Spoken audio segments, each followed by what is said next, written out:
there, everyone. This is Karen Grace Clark, Program Director of Gold Lactation Online Conference. I'm here today with Robyn Roche-Paull, and we're talking about her upcoming presentation at Gold Lactation titled Babies, Breasts, and Body Mods, Where Body Art and Breastfeeding Collide. Robyn, why are you interested in the concept of body modifications? Well, it comes from a personal and a professional place. I have a number of body modifications myself, and as a lactation consultant, I see more and more moms that are coming to me asking questions. I think because they see that I have them and they're comfortable, but it's an issue that's coming to the forefront, particularly when you talk about like nipple piercings and breastfeeding and what effect they might have on each other.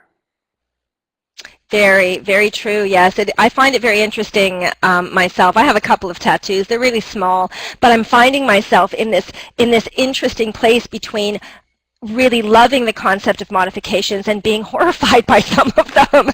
You know, and I have a 17-year-old daughter who's pierced in several places and who has a tattoo as well, which commemorates me, so I couldn't really say no.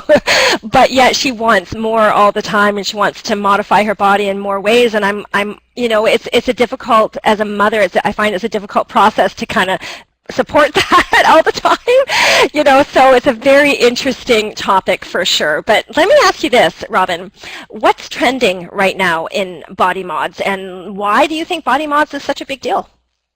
The biggest thing I see is nipple piercings, by far.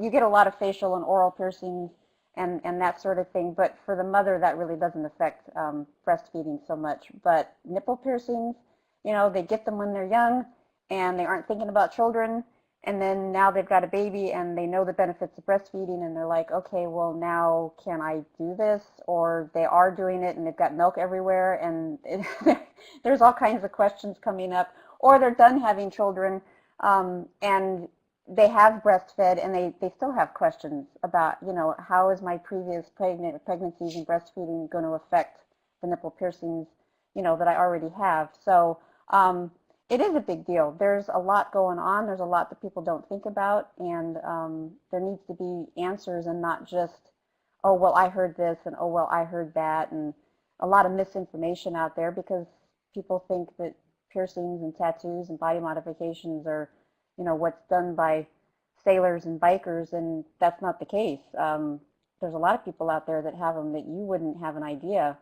have piercings or tattoos until they take off a suit jacket or something like that. So it's a big deal, and I don't think it's going to go away anytime soon.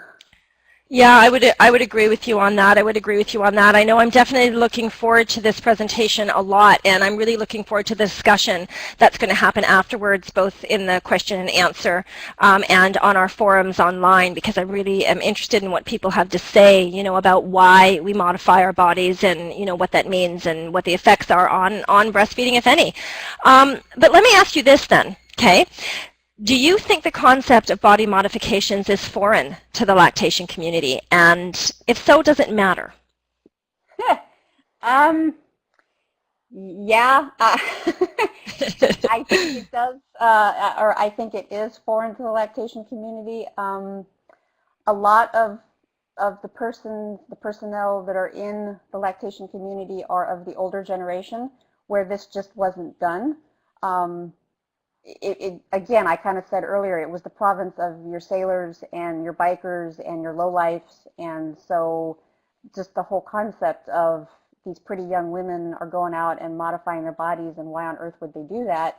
It is, and I hate to say, but sometimes I have run into moms that have tried mentioning it to other lactation consultants and just felt so uncomfortable bringing it up that, you know, they had problems and they couldn't talk to anybody about it because of how they were going to be judged and viewed for it. And that is a huge, that can potentially be a big problem, because if she gets an abscess or something like that because of the nipple jewelry and doesn't do anything about it because she was scared to talk to her lactation consultant for fear that, you know, she was going to be looked at wrong, or that or just that they weren't going to know anything about it and couldn't help them, you know, where's that putting us? So yes, it is a big deal, and I'm hoping that that this presentation will kind of open the eyes and the hearts of others in the lactation community to, you know, don't judge a book by its cover, and you know, give you some tips and some ideas for how to help these moms, and put your poker face on, even if you don't agree.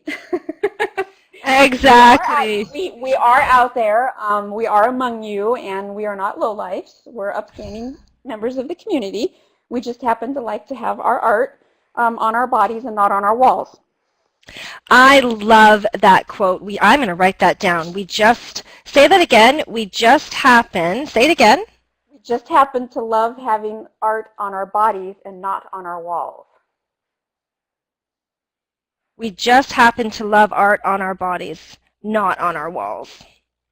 That is a quote that can we quote you on that? That is perfect. By all means. Awesome. Well, you know what, Robyn, thank you so much for chatting with us today. We're really looking forward to your presentation, and I know our delegates are really looking forward to it as well. It's always wonderful to have you as a part of Gold Lactation. Well, thank you. I'm looking very forward to it.